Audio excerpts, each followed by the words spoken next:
Walaupun dalam dirinya itu dia perlu bimbingan dan targetnya pun harus dicapai.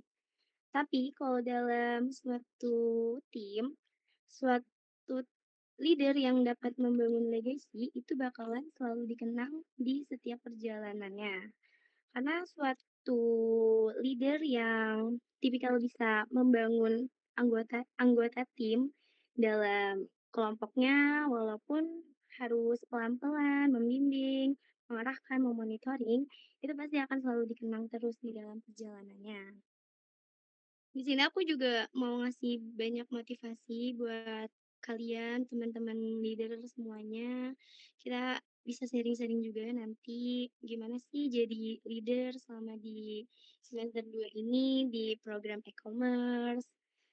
Pastinya kan berbeda kan sama leader sebelumnya karena sistemnya ini mungkin lebih rumit juga. Mari boleh lanjut ke slide berikutnya.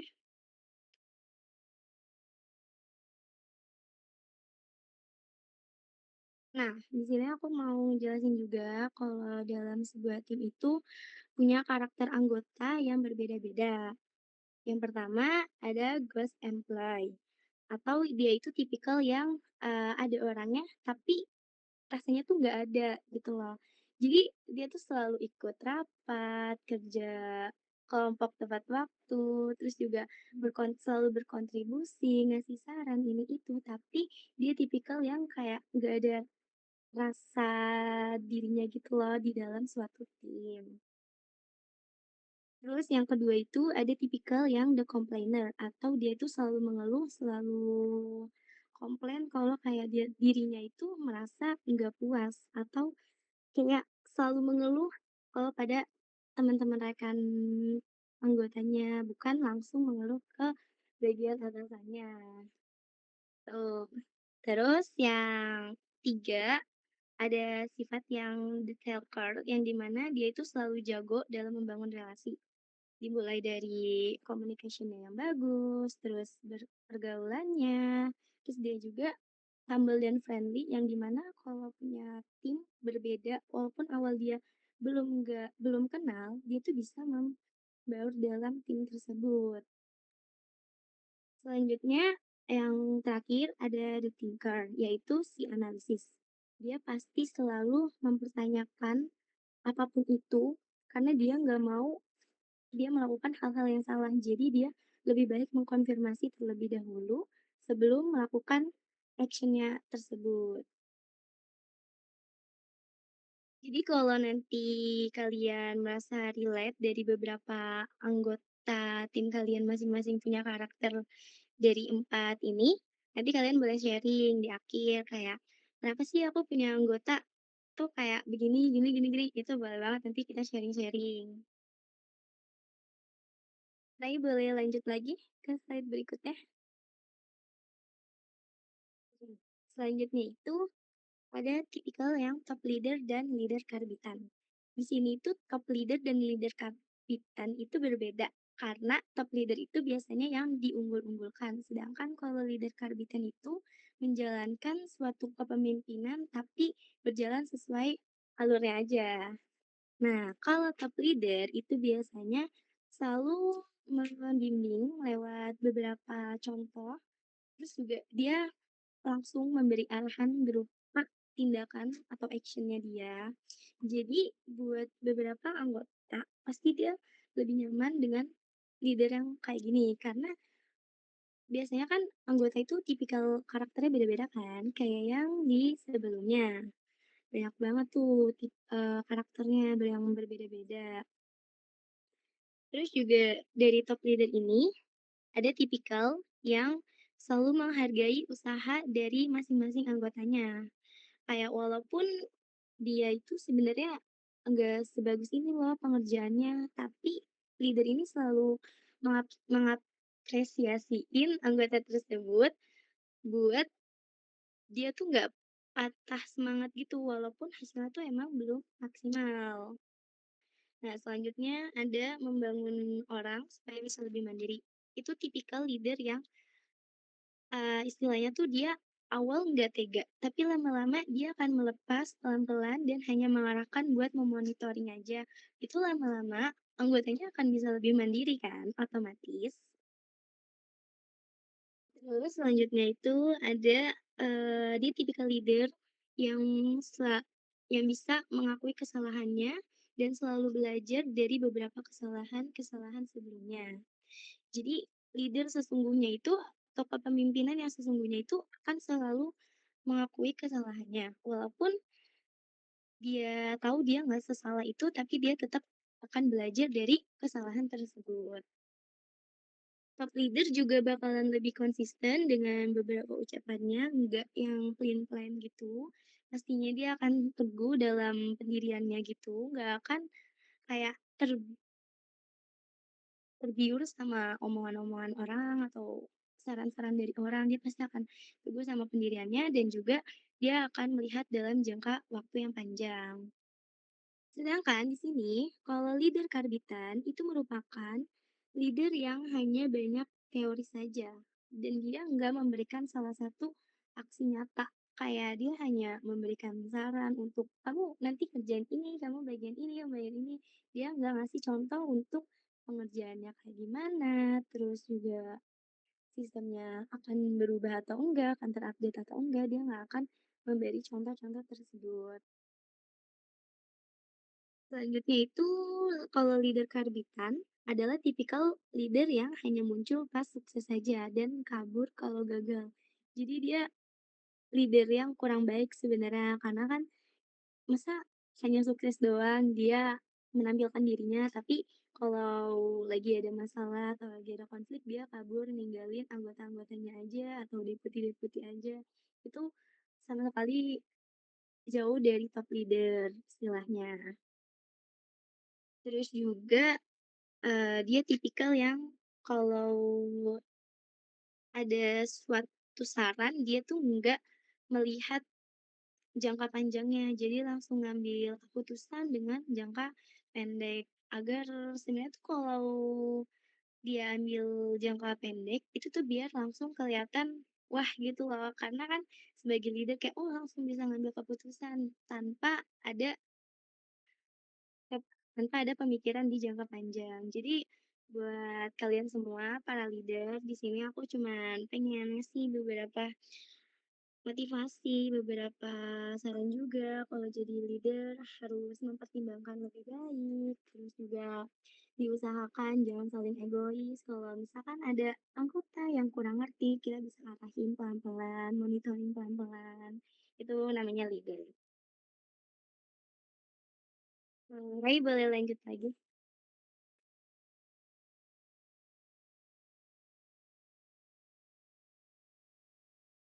Nah, selanjutnya ada leadership itu adalah mindset, bukan gelar.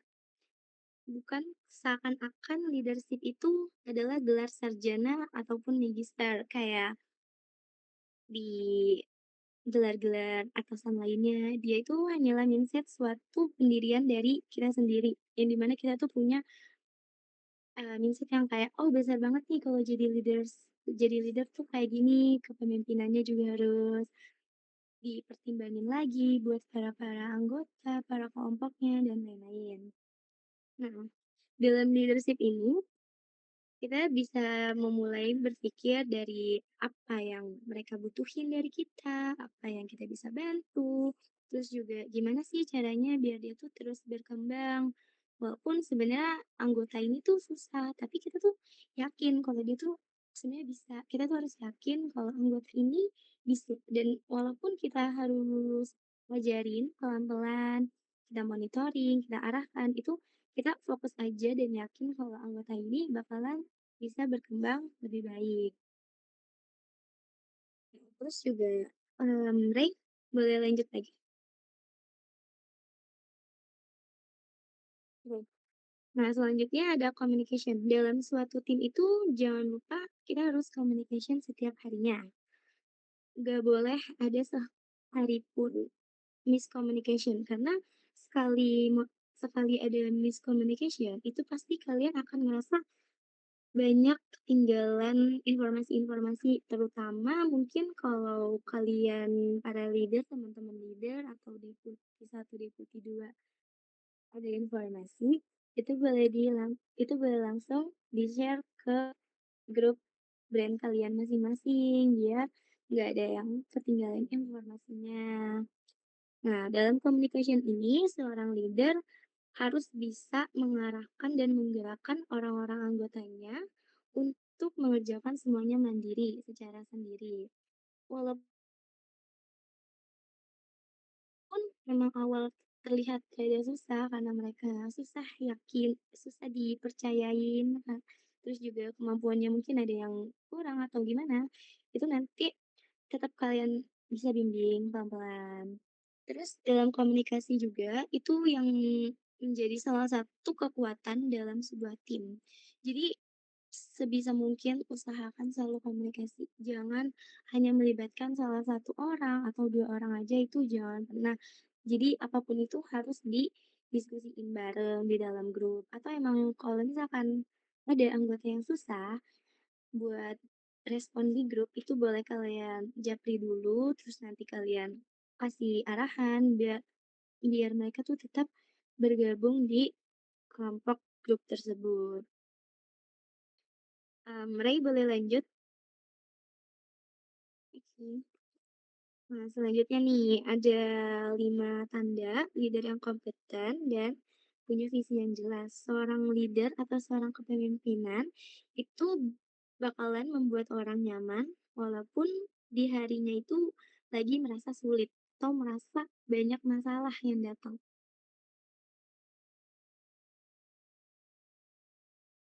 Yang pertama ini, dia selalu tenang walaupun orang lain lagi banyak yang panik. Kayak kemarin nih, kita kan sistemnya update. Pasti kan banyak tuh yang lagi panik buat, "Ini kenapa ya sistemnya kok update terus? Kenapa update-nya di pertengahan jalan? Kenapa nggak update-nya tuh di awal? Biar kita tuh langsung sekalian." Nah, di sini tuh kita dari tim inti juga itu update sistem agar kita tuh sama-sama saling belajar. Kita bisa belajar dari yang sebelumnya, dari yang harus ngerekap banyak, terus lama-lama jadi mengurang, jadi lebih praktis, lebih simpel, lebih tinggal masukin aja sekali transaksi doang ke dalam portofolionya tersebut. Terus yang kedua itu, dia adalah leader yang kalau dapat informasi, dia selalu menjelaskan kepada tim anggotanya dengan bahasanya sendiri atau bisa disebut bahasa sederhananya. Jadi sebisa mungkin kalau emang kalian teman-teman leader ada informasi, itu kalian bisa banget dikomunikasiin sama teman-teman di kelompoknya dengan bahasa kalian sendiri, terus juga pelan-pelan aja pasti mereka lama-lama bisa. Nah, leader juga di sini harus selalu adil. Walaupun sebenarnya dari di dalam satu kelompok, leader ini sedikit gak suka sama salah satu orang. Setidaknya kalian tuh harus tetap bisa dalam adil dalam kelompok tersebut. Kayak jangan membeda-bedakan dari mulai kerja kelompok atau mulai dari PT-PT mungkin ada yang membedakan, itu jangan banget. Itu bukanlah sesuatu kepemimpinan yang sejati. Selanjutnya, suatu leader juga harus berani mengambil tanggung jawab.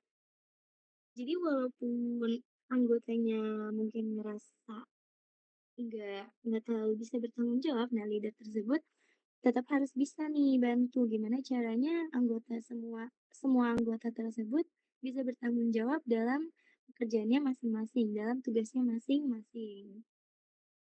Terus juga, yang terakhir, leader itu harus selalu menjadi contoh dahulu, baru bisa mengasih instruksi kepada masing-masing anggota dalam kelompoknya. Jadi, sebuah itu bakalan memperlihatkan gimana cara dahulu ketika masih masih kayak egois atau keras kepala gitu, pasti akan intinya sesuai dengan instruksi dari leader-nya kan. Makanya karakter leader itu harus menyeimbangkan juga sama para anggota. Rai boleh lanjut lagi?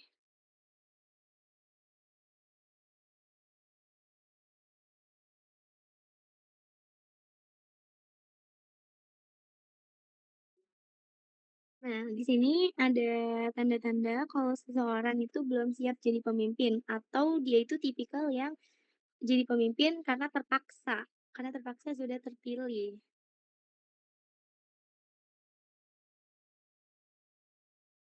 Dia itu adalah tipikal yang selalu reaktif. Reaktif itu yang dimana dia tuh selalu ngerasa dia tuh nggak suka dalam kepemimpinan ini. Dia nggak mau karena dia nerimanya pun karena terpaksa, karena kondisinya aja, keadaannya yang membuat dia menjadi seorang leader. Terus yang kedua itu dia nggak bisa ngatur emosi. Jadi ketika ada anggota yang merasa komplain dan egois, dia langsung emosinya tuh menaik dan ujung-ujungnya melampiaskan ke anggotanya. Jadinya kan kalian nanti bakalan kan kalau gitu. Nah, terus yang selanjutnya itu adalah tipikal leader yang suka nyalahin tim. Jadi kalau lagi ada suatu suatu target, terus dia merasa targetnya ini nggak bisa dicapai, dia selalu menyalahkan tim karena timnya nggak bisa bekerja sama sesuai apa yang dia mau. Jadi dia selalu menyalahkan salah satu dari anggota dalam timnya tersebut. Terus juga yang terakhir itu dia tipikal leader yang selalu memakai jabatan buat membangga-banggakan ke orang-orang kalau dia tuh mempunyai jabatan yang lebih tinggi. Kayak seakan-akan padahal kita semua di sini sama-sama lagi belajar kan. Cuman bedanya ya kita ada dibagi-bagi. Tapi intinya satu, kita kan belajar. Belajar gimana sih caranya kepemimpinan, caranya mengatur tim, caranya eh, berjualan juga. Apalagi nih berjualannya lewat online sistemnya. Rai boleh lanjut? Nah, leadership itu merupakan suatu aksi dalam kepemimpinan. Jadi yang dimana kalau kita bantu teman-teman yang lagi nge-stuck, terus juga belum ada kemajuan atau apapun, kita tuh ngajarinnya harus dengan sabar, pelan-pelan, terus juga nyemangatin, terus juga memonitoringnya pelan-pelan, atau kita ngasih contoh dulu nih yang lebih baik nih bakalan kayak gimana. Biar mereka tuh akan terus melihat diri kita tuh jauh lebih baik dan juga bisa jadi arahan bisa jadi arahan bagi mereka. Rai boleh lanjut?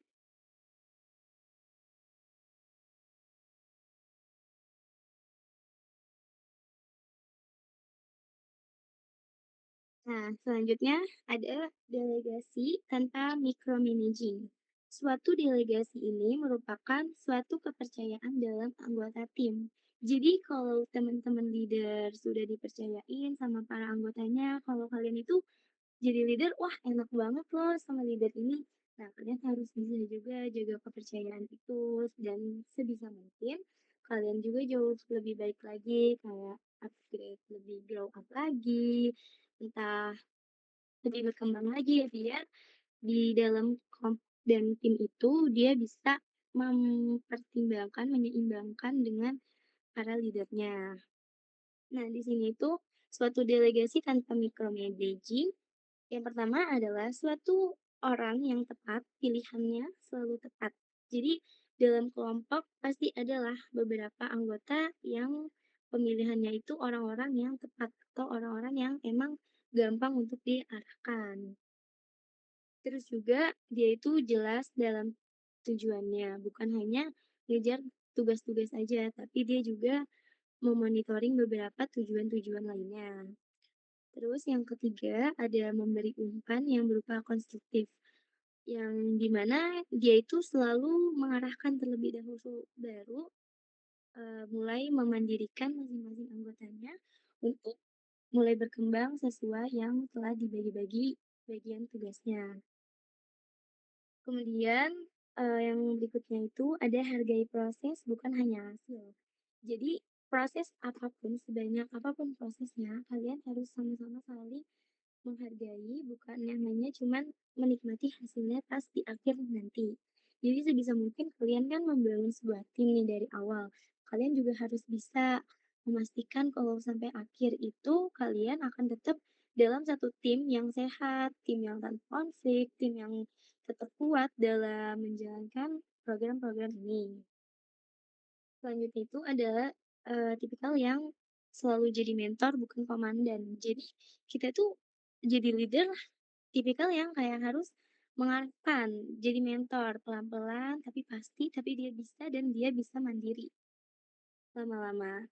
Jadinya bukan yang hanya cuman nyuruh-nyuruh kayak, "Kamu bagiannya ini, kamu tugasnya ini," itu enggak, jangan kayak gitu. Tapi kita memonitoring pelan-pelan, kita ajarin pelan-pelan biar masing-masing anggota yang tadinya nggak bisa, jadi mulai berkembang, mulai bisa, dan jangan pernah sekalipun kayak ngerasa kalau anggota ini udah nggak bisa, kalian diemin aja. Jadi harus tetap kalian bantu biar mereka juga bisa grow up bareng-bareng sama kalian. Rai boleh lanjut? Nah, selanjutnya di sini ada beberapa dampak dari seorang leadership, yaitu ada dampak positif dan dampak negatif. Seorang leadership itu harus menentukan arah kinerja dalam sebuah tim. Jadi, dalam kepemimpinan itu dapat menciptakan lingkungan yang positif, produktif, dan penuh kolaborasi. Nah, walaupun kalian sebenarnya masih bingung untuk mengarahkan atau memonitoring, itu adalah salah satu hal yang diwajarkan karena kita kan membangun tim itu emang susah kan, karena anggotanya banyak juga dan karakternya pun beda-beda. Jadi kita harus membangun dengan pelan-pelan, mengarahkannya juga agar bisa sampai di tujuan yang sama. Di sini dampak positifnya itu ya ada meningkatkan kinerja tim, yang dimana masing-masing tim dapat memperkembangkan kinerjanya mulai dari yang awalnya nggak bisa menghitung KPP, menghitung margin, itu kemudian karena kita belajar bareng-bareng, grow up bareng-bareng, jadi semuanya ngerti untuk penghitungan HPP dan margin. Terus juga, yang kedua ada mendorong kreativitas dan inovasi. Dari beberapa proses program ini berjalan, kita kan awal merencanakan ya, kayak untuk beberapa produk kita diusahakan jangan ada yang sama, walaupun di akhir juga sebenarnya banyak yang sama. Tapi kan dengan kalian membedakan aja itu sudah salah satu dari kreativitas dan inovasi dari kalian. Terus selanjutnya